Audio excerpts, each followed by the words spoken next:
지난주부터 하나님의 나라에 대해서 우리가 좀 나눠보고 있잖아요.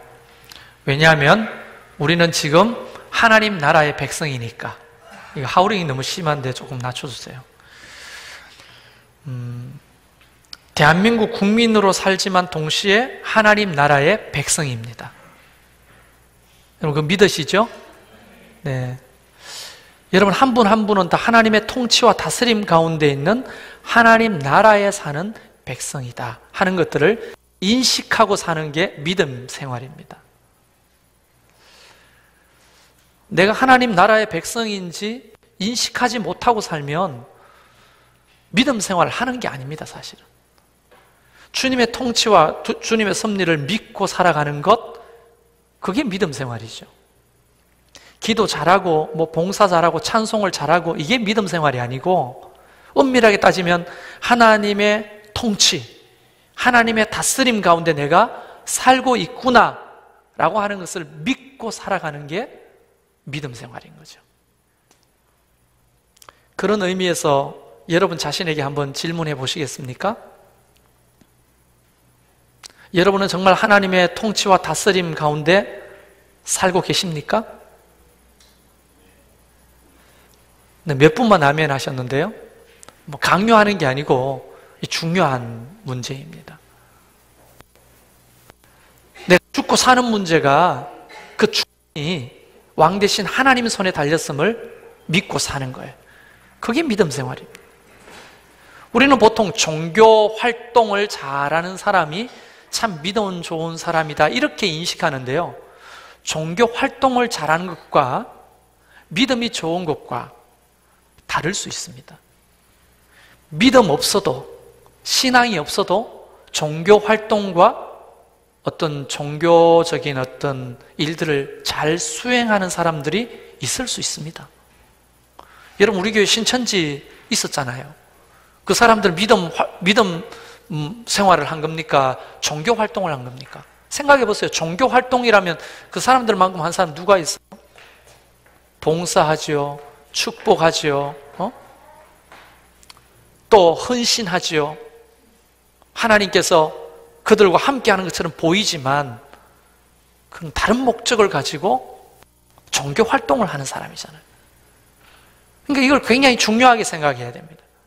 우리가 정말 신앙생활 한다고 하는 것은 정말 하나님의 통치를 내가 믿고 그 통치 안에 머물러 있다는 것을 확신하고 그렇게 살아가는 거예요. 여러분의 삶에 어떤 일이 벌어진다 하더라도 내가 하나님의 통치와 다스림 가운데 있는 거구나. 거기에 대해서 흔들림이 없는 사람이 믿음 좋은 사람이라는 거예요. 믿음 좋은 사람. 아시겠습니까? 그런 의미에서 여러분은 신앙생활 하시는 겁니까? 네. 그걸 여쭤보는 거예요. 그래서 지난주부터 우리는 그러면 우리가 살아가고 있는 이 하나님의 나라, 이 하나님의 나라는 도대체 어떤 곳인가? 죽어서 가는 나라 아니고요. 지금 이곳이 하나님의 통치와 다스림이 있는 나라라는 거예요. 그러면 우리가 살아가는 이 하나님 나라의 특징을 알면 신앙생활 하기가 조금 더 수월하지 않겠습니까? 그렇죠? 자, 한번 보겠습니다. 지난주는 하나님의 나라는 어떤 곳인가? 마치 밭에 감추인 보화와 같으니 사람들이 이를 발견한 후 숨겨두고 기뻐하며 돌아가서 자기의 소유를 다 팔아 그 밭을 사느니라. 이렇게 되어 있죠. 네. 자, 그러면 한번 생각해 보십시오. 지난주에서 잠깐 정리를 해보면 하나님의 나라는 이런 특징이 있다고 했습니다. 밭에서 뜻밖의 보화를 발견하는 은총이 있다. 그럼 밭은 여러분의 삶의 현장이라는 거예요. 어제와 오늘이 똑같지만 또 내일 또 오늘과 똑같지만 그 밭이라고 하는 현실 속에서 하루하루를 그냥 성실하게 살다 보면 그 속에서 뜻밖의 발견하는 하나님의 보화가 있는 거예요. 은총이 있는 거예요.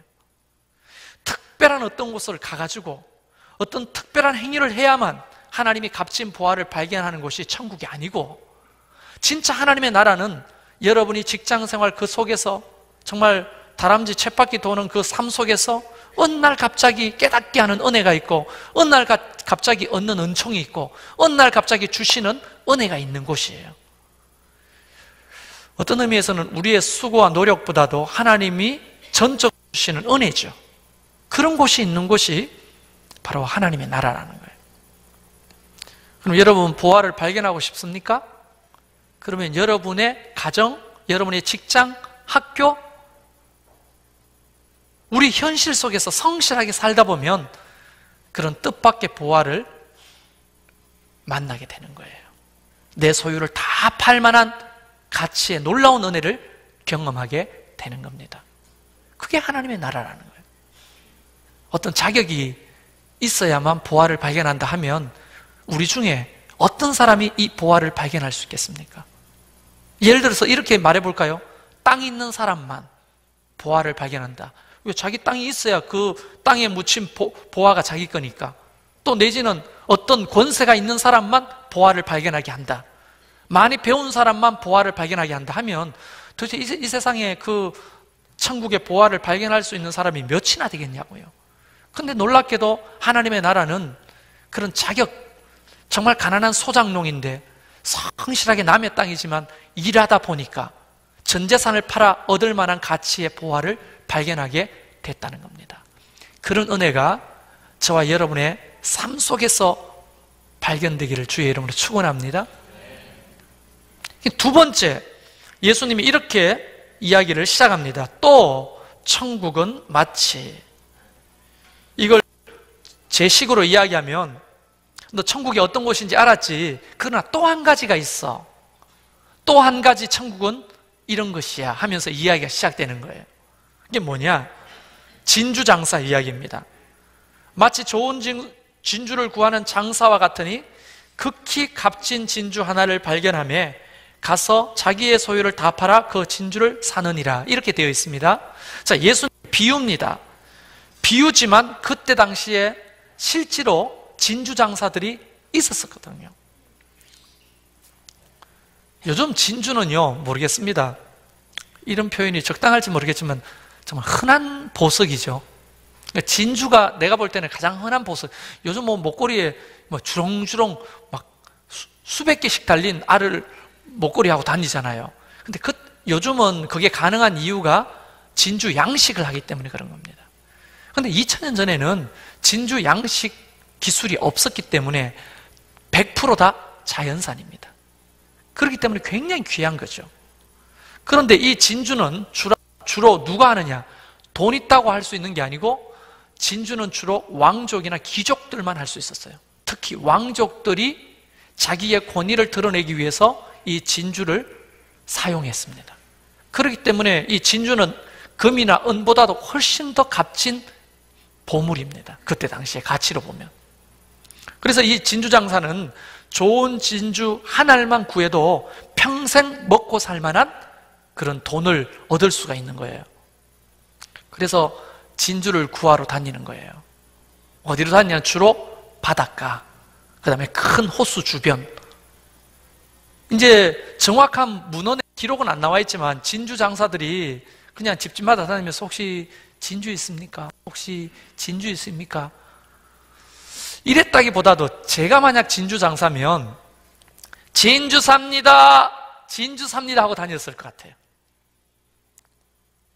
그러면 그 바닷가에 사는 사람들이 조개를 잡아다가 요리를 해서 먹다가 진주를 발견하고 간혹 집에 보관하고 있으면 진주 장사가 왔다는 소리를 듣고 자기 발견한 진주를 가지고 가는 거예요. 어떤 거는 이거는 별로 값어치가 없습니다. 당신 목걸이는 하고 다니시오. 어떤 거는 이거는 진주라고 보기 힘든데요, 그냥 애나 주세요. 그런데 어떤 사람이 이렇게 천에 사가지고 보여주는 진주인데 너무나 굵고 영롱한 빛이 나는 너무 값진 진주를 발견하게 되는 겁니다. 그러면 벌벌벌 떨리는 거죠. 잠깐만 기다리세요. 내가 이 진주를 사고 올 테니까 누구한테도 주지 마시오 하고 이 진주 장사는 자기 집에로 가가지고 모든 소유를 다 팔아서 그 진주를 살 만한 가치의 돈을 만들고 그 진주를 사는 겁니다. 그러나 이 진주는 자기가 소유하려고 사는 게 아니라 장사꾼이죠. 누굴 만납니까? 높은 직책의 정치인이나 권세가들을 만나가지고 진주를 보여줍니다. 그리고 자기 소유보다 훨씬 더 많은 돈을 부르죠.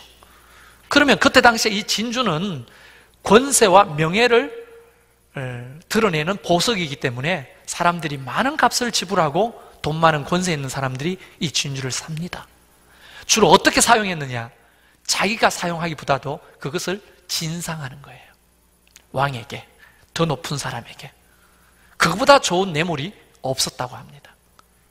그러니까 이 진주로 하나를 만나면 세속된 말로 땡 잡는 거예요, 완전. 자, 이런 지금 비유를 예수님이 하신 말씀은 여러 가지 굉장히 중요한 하나님 나라의 특징을 가지고 있어요. 자, 밭의 보화는 일상생활 속에서 뜻밖의 만나는 보화에 대한 얘기잖아요. 그런데 진주장사 비유는 내가 생각지도 않은 뜻밖의 보물을 만나는 것이 아니라 설정해두고 목표를 정한 진주를 찾아다니는 열정에 대한 얘기라는 거예요. 그 차이를 이해하시겠습니까? 하나님의 나라는 일상생활 속에서 땀 흘리며 성실하게 살다가 그 속에서 뜻밖의 주시는 하나님의 어떤 은총, 이것도 있지만 너희들이 그 가치를 알고 그것을 목표로 설정해두고 땀을 흘리면서 찾아다니다 보면 그 놀라운 보석 진주를 만나게 되는 것, 이게 하나님 나라의 또 하나의 특징이다 하고 가르쳐 주시는 거예요. 그럼 진주장사 이야기를 계속해보면 이 진주장사는 좋은 진주를 만나기 위해서 발품을 팔고 여정을 떠납니다. 그렇죠? 자, 평탄한 길만 있는 게 아니에요. 어떨 때는 산을 넘어야 되는 거예요. 어떨 때는 강을 건너야 되는 거예요. 어떨 때는 모래 사막을 건너는 겁니다. 어떤 문헌에 보니까 이 팔레스타인에 살아가는 사람들 중에 진주장사들은 페르시아까지 원정 장사까지 나갔다고 합니다. 그러니까 외국까지 가서 진주를 구하는 거예요. 이 진주가 얼마나 귀한지 알겠죠? 외국까지 가서 진주를 찾으니까. 그러니까 이 진주 장사들은 산도 건너고 물도 건너고 가다 보면 도적대도 만나고 어떨 때는 병도 걸리고 사막도 지나야 되고 수많은 들짐승들을 만나서 위험도 경험하고, 그럼에도 불구하고 그들은 좋은 진주를 찾기 위해서 그 여정을 포기하지 않는다는 거예요. 강을 건너고 모래사막을 건너고 도둑제와 싸우고 들짐승들과 싸우면서 진주를 찾으러 다니는 그 열정, 그게 있을 때 너희는 진주를 발견하게 된다는 거예요. 자, 그러고 따지면 로마서의 말씀은 의인은 믿음으로 말미암아 살 것이다. 이신득의, 구원은 하나님의 은혜로 되는 것이죠. 우리의 노력으로 되는 것이 아니죠. 그런데 야고보서에는 행함이 없는 믿음은 죽은 거다, 이렇게 우리에게 가르치거든요.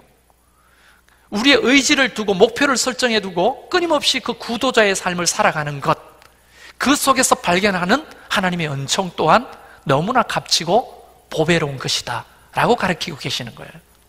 많은 사람들이 종교 활동, 종교 생활에 몰입돼가지고 그것만 하면 내가 은총을 받을 거라고 생각하는데, 오늘 성경은 하나님 나라에 대해서 이야기하면서 예수님이 그렇게 가르치지 않고 계시다는 거예요. 열정이 필요하다는 거예요. 산을 넘는 열정, 강을 건너는 열정, 모래사막을 지나치는 그 열정, 수많은 강도떼를 만나고 들짐승들을 만나는 그 위험을 감수하는 그 열정을 가지고 그것을 찾고자 하는 그런 노력과 땀 흘림이 필요하다고 우리에게 말씀하시는 거예요. 그것이 있을 때 우리는 적어도 값진 진주를 찾을 수 있다는 거예요. 그래서 하나님은 그 놀라운 진주를 어디에 숨겨두시고 그걸 어느 날 갑자기 일상생활 속에 발견도 하게 하시지만, 내가 그 진주를 찾기 위해서 그 긴 여정을 떠나는 그 사람에게 찾도록 하는 은혜도 있다는 거예요. 땀 흘린 만큼, 노력하는 만큼, 수고하는 만큼. 이 두 가지가 함께 있어야 되는 거예요. 근데 한쪽으로 치우치잖아요? 그냥 하나님 은혜로 다 돼. 어떻게 하나님 은혜로 다 됩니까, 이게? 안 되죠. 우리가 최선을 다해보고 안 되는 부분은 하나님이 도와주신 은혜가 있을 겁니다. 그러나 최선을 다하지 않고 하나님의 은혜만 구하는 그 삶은 병든 야고보 선지서가 이야기하는 대로 하면 죽은 믿음이라고 말하는 거예요. 그럼 우리는 진주 장사와 같은 열정이 필요합니다. 은혜를 갈구하는, 하나님의 은총을 바라고 원하는 열정, 땀 흘림, 수고, 이런 것들이 우리에게도 필요하다는 거예요. 하나님의 나라는 그런 방식을 통해서 사람들에게 은총을 베풀어 주시기도 한다는 것을 말씀하는 거예요. 자, 이것을 우리의 삶에 적용해 보면 어떤 겁니까? 우리 삶에는 수많은 좌절이 있습니다. 말할 수 없는 그런 고통들이 있죠. 뜻밖의 그런 환난이 있습니다. 고난들이 있습니다. 그럴 때 많은 사람들이 하나님을 믿음에도 불구하고 포기합니다. 그리고 현실을 도피합니다. 도망갑니다. 만약 그 사람이 진주 장사 같으면 결코 그 진주를 찾을 수가 없는 겁니다. 얻을 수도 없는 겁니다. 그러니까 우리는 하나님의 나라 백성이라고 하는 것은 바로 그런 좌절과 위험, 또 그런 환난과 핍박, 수많은 시험, 고통을 우리가 그 속에서 좌절하고 포기하고 절망하고 또 내지는 현실을 도피하고 끝내버리는 게 아니고 그 구도자의 길을 긋고자 하는 열정, 또 다른 말로 사모함, 이런 것들이 있을 때 그 진주를 발견하는 은혜가 있는 거예요. 요즘 어른들이 자주 말하잖아요. 요즘 젊은 애들은 인내가 없다고, 참을성이 없다고. 그 말이 틀린 말 아니죠, 사실. 우리가 무엇을 일구더라도 인내하며 참아야 얻을 수 있지 않습니까? 그러니까 상식과 하나님 나라의 이 가치는 다른 게 아니에요. 하나님 나라의 가치는 너무나 상식적인 거예요. 근데 이제 비상식적인 행동들을 종교인들이 얼마나 많이 합니까? 자주 제가 거론하지만 이제 부부의 삶 하면 그걸 다루겠지만 부부가 싸웠어요. 부부가 싸웠죠? 그럼 상식적으로 어떻게 해야 됩니까? 싸웠으니까 안 봐야 됩니까? 싸웠으니까 그냥 헤어져야 됩니까? 우리가 알고 있는 상식은 뭡니까? 그렇게 싸웠어요. 대판 싸웠다 합시다. 뭐 어느 정도 수위로 싸웠는지는 모르겠지만 대판 싸웠다고 합시다. 사람마다 대판은 다 다른 의미, 어떤 사람은 두들겨 패는 게 대판이고 어떤 사람은 그냥 말로 하는 게 대판이고 어떤 사람은 그냥 말 한마디가 대판일 수도 있죠. 다 다르지만 대판으로 싸웠다고 했을 때 상식은 잘못한 사람이든 뭐 다 상대방이 잘못했다고 생각하겠죠? 그러나 먼저 용기를 가지고 사과하든지 대화를 통해서 조정을 하든지 풀든지 이런 과정을 겪어야 되잖아요. 힘들지만, 자존심 상하지만. 안 그래요? 나만 그러나? 그렇잖아요. 그런데 믿음 좋다는 집사님은 부부싸움하고 교회에 오는 거죠. 교회 와가지고 무릎 꿇고 울면서 기도하는 거예요. 아버지. 그러면 목사님이 아유 집사님 또 무슨 일인가 하고 기도가 끝날 무렵에 집사님 무슨 일이 있어요? 저 왼수가 내 십자가입니다 하면서 남편 욕을 막 따다다다다 하는 거예요. 그러면 이제 목사가, 병든 목사도 이렇게 말했죠. 정말 십자가네요. 같이 기도합시다. 기도하면 그 인간이 바뀌지 않겠습니까? 그럼 목사도 같이 기도하는 거예요. 이렇게 가르친다고요, 진짜. 이게 부부싸움하는 사업에도, 직장에도, 뭐 공부하는 일에도 모든 부분에 이런 식으로 가르치는 거예요. 여러분, 그렇다고 그러면 와가지고 기도만 하면 갑자기 남편이 술 한잔 먹고 자는데 하나님이 꿈속에 나타나가 너 왜 내 딸한테 핍박하느냐, 너 다리 잘릴래, 용서를 구할래.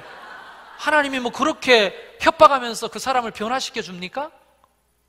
하나님이 원하시는 것은 이런 거죠. 내가 불편하지만, 저 사람 때문에 자존심 상하지만 그걸 해결하려고 하는 열정과 수고가 있을 때 놀라운 어떤 행복한 부부라고 하는 진주를 얻을 수가 있는 거예요. 상식 아닙니까, 이거를? 근데 모든 일에 이런 방식으로 종교적으로 그냥 해결하려고, 비상식적으로 해결하려고 하는 종교인들이 얼마나 많습니까? 아닌 거죠, 그거는. 그래서 오늘 이 진주장사 비유는 우리의 삶에 만나게 되는 수많은 환난, 고통, 어려움, 아픔, 내가 넘어야 될 그 어떤 것 포기하지 말고 건너가 보라는 겁니다. 지나가 보라는 겁니다. 싸워 보라는 겁니다. 인내해 보라는 겁니다. 그러다 보면 어떤 동네에서 뜻밖의 진주를 발견하게 되는 거예요. 놀라운 발견이죠. 우리 인생을 통째로 바꿀 만한 가치의 진주를 만나게 되는 거예요. 그런 땀 흘림과 열정이 없이는 그 어떤 진주도 만날 수 없는 곳이 하나님 나라이기도 하다는 거예요. 해로운 믿음이라는 게 어떤 겁니까? 병든 믿음이라는 게 어떤 겁니까? 바로 그런 겁니다. 하나님 나라의 이런 어떤 가치를 알지 못하고 자꾸만 어떤 땀 흘림 없이 하나님의 은혜만 구하는 것은 병든 믿음인 거예요. 잘못된 믿음인 겁니다. 여러분, 또 이 여정은 아주 불확실한 변수를 가지고 있잖아요. 예를 들어서 진주를 만났다 합시다. 근데 그 진주를 구했는데 진주를 가지고 있는 사람이 그 돈으로는 제가 이 진주를 줄 수 없습니다. 알겠습니다. 조금만 기다리세요. 당신이 원하는 만큼 돈을 가지고 오겠어. 하고 돌아와가 다시 이제 산을 건너고 강을 건너고 물을 건너고 집에 와가지고 재산을 다 처분해가지고 돈을 만나러 갔는데 갑자기 어떡하죠? 더 많은 돈을 쳐주는 사람이 찾아와가지고는 그만 줘버렸는데요. 이럴 수도 있는 거예요. 안 그렇습니까? 계약서를 안 쓰는 이상은 그럴 수도 있는 거죠. 진주를 가지고 있는 사람은 그냥 더 많이 돈을 준다면 누구든지 줄 수 있는 권리가 있는 거죠. 그러니까 불확실한 변수가 있는 거예요. 그럼에도 불구하고 진주 장사들은 진주를 찾아 다녔다는 거예요. 그 태도가 중요한 겁니다. 여기서 우리에게 알려주시는 것은 바로 그 진주 장사의 태도입니다. 이게 하나님 나라의 백성이 갖추어고 있어야 될 태도라는 거예요. 제가 개척한 지 이제 7년 차잖아요. 7년 차. 여러분, 개척 멤버들도 잘 알겠지만 지금부터 7년 동안에 얼마나 많은 일들이 벌어졌는지 몰라요. 그냥 여러분은 저와 뭐 2, 3년 정도 길게 봤으면, 진접해서 봤으면 4년 뭐 이렇게 봤지만 그전에는요, 정말 그전에도 너무 많은 일들이 있는 거예요. 어떨 때는 도망가고 싶고, 어떨 때는 포기하고 싶고, 어떨 때는 교회 끝내고 싶고, 문 닫고 싶고, 그냥 큰 교회로 그냥 가보고 싶고, 그냥. 그러나 그럼에도 불구하고 우리가 가지고 있어야 될 태도는 뭡니까? 이 걸음을 하나님이 스탑할 때까지 걸어보는 거예요. 진주를 찾을 때까지 그걸 걸어보는 거예요. 그러다 보면 여러분을 만나는 거 아닙니까? 제가 만약에 한 3년 전에, 4년 전에 뭐 잠실에서 이쪽으로 옮겨오기 전에 너무 힘들어가지고 포기하자. 나는 그냥 교회 찾아가지고 어디 갈란다 하고 가버렸다면 정말 여러분 한 분 한 분을 어떻게 봤을까요? 제가 여러분을 만난 것이 별 가치 없는 이야기로 들리십니까? 감동이 없으시네요? 여러분 한 분 한 분을 못 봤을 거 아니에요? 함께 기도하고 함께 말씀을 배우고 함께 하나님의 나라를 읽어가는 이런 놀라운 일을 경험하지 못했을 거 아닙니까? 근데 참고 견디고 또 그 길을 걸어와 보니 여러분을 만나게 된 거죠. 여러분은 진주보다 더 소중한 분 아니십니까? 어쩌면 저에게 여러분은 진주와 같은 분들인 거죠. 그래서 저는 감히 이렇게 말씀드릴 수 있습니다. 저는 7년 만에 진주를 찾았다. 왜? 여러분이 진주니까. 목사님 안식년 갔다 오자면 립 서비스가 많이 넣으셨다고 이렇게 생각하시면 그건 오산이에요. 저도 입이 마릅니다.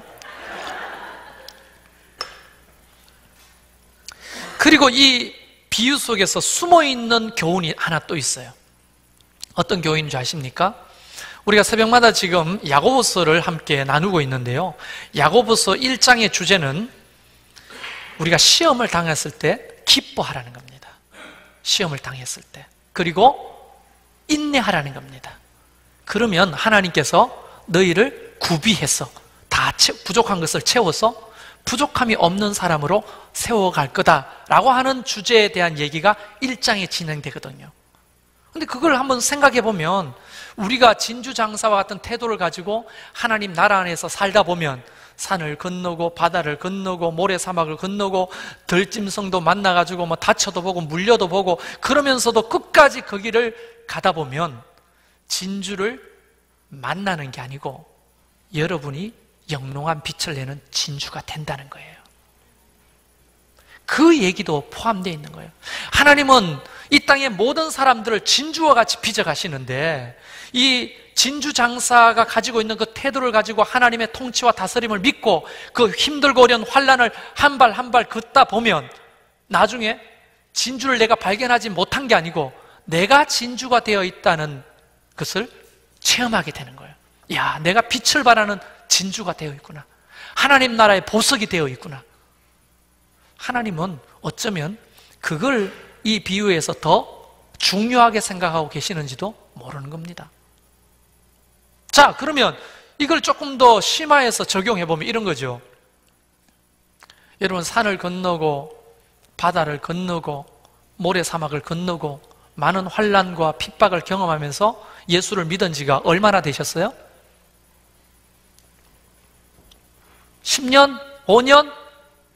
20년? 30년? 그런데 왜 여러분은 진주가 되지 못하고 있죠? 만약 진주가 되지 못했다고 생각하시는 분들에게 묻는 겁니다. 왜 진주가 되지 못할까요? 뭔가 문제가 있다는 거예요. 뭔가. 그러면 조개 이야기를 한번 해봅시다. 이걸 설명하기 위해서. 공교롭게도 이 진주는 어떻게 만들어지는지 여러분 아시죠? 조개의 몸속으로 불순물이 들어옵니다. 그러면 그 상처를 이기기 위해서 자기 살을 깎는 거예요. 모래와 섞여가지고.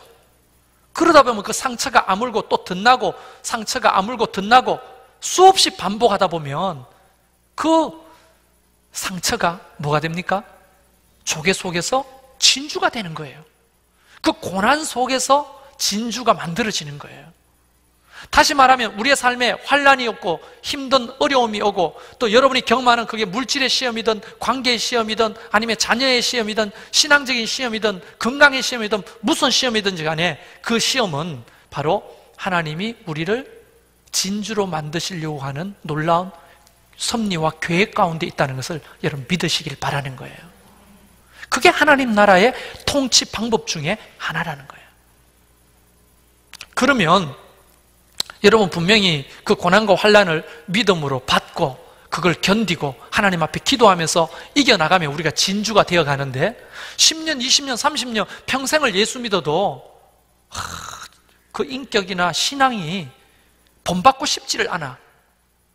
사람들에게 찬란한 빛으로 비춰가지고 존경하고 싶고 함께 있고 싶고 배우고 싶고 이런 게 아니고 저 사람 부담돼, 힘들어, 뭐 과거에 뭐 배웠다, 뭐 훈련 받았다, 뭘 했다, 어떤 직분이다 말을 하는데 사람들이 불편하고 힘들어. 뭐가 문제입니까 도대체?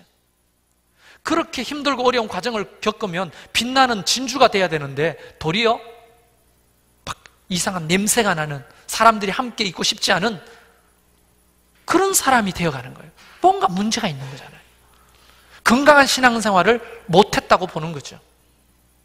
진짜 앞으로 우리는 지금부터 시작해가지고 지금부터 일어나는 수많은 환난, 아직 해결되지 않은 문제 믿음으로 받고 하나님 앞에 감사하고 도리어 그것을 기쁘게 여기고 인내하며 지나다 보면 여러분은 나중에 진주를 발견하기보다도 여러분 자체가 진주가 되어 있다는 것을 발견하게 될 겁니다. 그게 하나님 앞에 영광이 되는 거예요. 그런 의미에서 저와 여러분이 다 진주가 되어가기를 주의 이름으로 축원합니다. 공동체적으로도 한번 생각해 볼까요? 교회도 마찬가지입니다. 힘들고 어려운 과정을 수없이 반복하고 힘든 어려운 점을 극복해 가면서 함께 기도하고 이것을 함께 사랑으로 극복해 가고 그러다 보면 이 교회가 진주와 같이 빛나는 교회로 하나님이 세우지 않겠습니까? 힘들다고 도망가고 부담된다고 포기하고 너무 쉽게 그렇게 신앙생활을 생각하면, 교회 공동체를 그렇게 생각하면 우리가 언제 이 공동체가 진주와 같이 빛나는 공동체가 되겠냐고요. 여러분, 목장교회도 마찬가지입니다. 나랑 잘 안 맞는 사람이 있어. 그리고 다른 데 옮겨달라고 하고 난 못 다니겠다고 하고 피곤하다고 말하고 안 나가고 그리고 자꾸 피해 다니고 현실을 도피하면 그런 사람들이 어디 가서 진주가 되겠냐고요. 철을 날카롭게 하지 않습니까? 그 사람이 불편한 사람이 있으면 그 사람을 통해 하나님이 나를 다루시기 시작하는 거죠. 그 사람도 누군가를 통해 다루기 시작하실 겁니다. 그렇게 받고 우리가 함께 성장해 가면 여러분, 영롱한 빛을 발하는 진주가 되어 가는 거예요. 근데 피곤하다고, 불편하다고, 나랑 안 맞다고, 힘들다고, 포기하고 그러면은 언제 우리가 진주가 되겠냐고요. 여러분, 목장이 진주 같은 목장이 돼야 되는데 언제 진주 같은 목장이 되겠냐고요. 그렇게 안 되죠. 그래서 오늘 하나님 나라의 어떤 성격이라고 할까요? 두 가지 굉장히 중요한 이유를 말씀드렸습니다. 하나는 우리가 목표를 설정해 놓고 힘들고 어려운 환난을 우리가 넘고자 하는 열정이 있을 때 하나님은 그런 진주와 같은 값진 보화를 발견하는 은총을 여러분에게 주실 겁니다. 또 하나, 여러분이 그것을 건너고 견디고 극복하다 보면 진주를 혹 발견하지 못했다 할지라도 여러분 자신이 진주가 되어가는 것을 발견하게 될 거라는 거예요. 이게 하나님 나라의 방법이고 통치 계획이고 목표라는 거죠. 그런 의미에서 우리 교회가 가지고 있는 이런 환난, 어려움, 기도 제목들 너무 감사한 거예요. 제가 오늘 칼럼에도 그거를 썼습니다만은 예배당은 잃을 수 있어도 하나님의 교회는 얻는 거예요. 그게 더 중요한 가치인 거죠. 그런데 어떤 교회는 예배당은 크게 세우고 교회는 다 병들어 가는 거예요. 그런 교회는 되지 말자는 거죠, 우리가. 그래서 더 좋은 가치를 붙들고 있으면 하나님께서 이것도 덤으로 얻게 하는 은혜가 있다고 저는 믿거든요. 네. 물론 우리가 돈을 모아서 함께 이 땅을 경매에 참여하고 이런 게 있어야 되죠. 땀 흘려서. 그런데 자발적으로 일어나지 않을 때는 결코 목사가 그것을 짜낼 수가 없는 겁니다. 얼마나 부담스럽게. 우리 이거 경매 받읍시다. 돈 1,000만 원씩 어떻게 합시다. 돈 있는 사람 5천만 원, 1억씩 좀 빌려주세요. 목사가 내일 모레입니다. 이제 열흘밖에 안 남았습니다. 3일밖에 안 남았습니다. 어떡합니까? 이제 내일이네요. 어떡합니까? 여러분, 이렇게 제가 하면 여러분 도대체 어떤 마음일 것 같아요? 얼마나 부담될까요? 그래서 제가 말씀드렸잖아요. 그렇게 하지 못하면 1,000만 원 헌금하고 싶으면 1,000만 원어치 기도하는 거예요. 1억 헌금하고 싶으면 1억 원어치 기도하는 거예요. 그게 얼마나 해야 되는지 모르지만 간절하게 하는 거예요. 그러다 보면 우리가 할 수 없는 부분에 대해서는 하나님의 은혜를 주시지 않겠냐고요.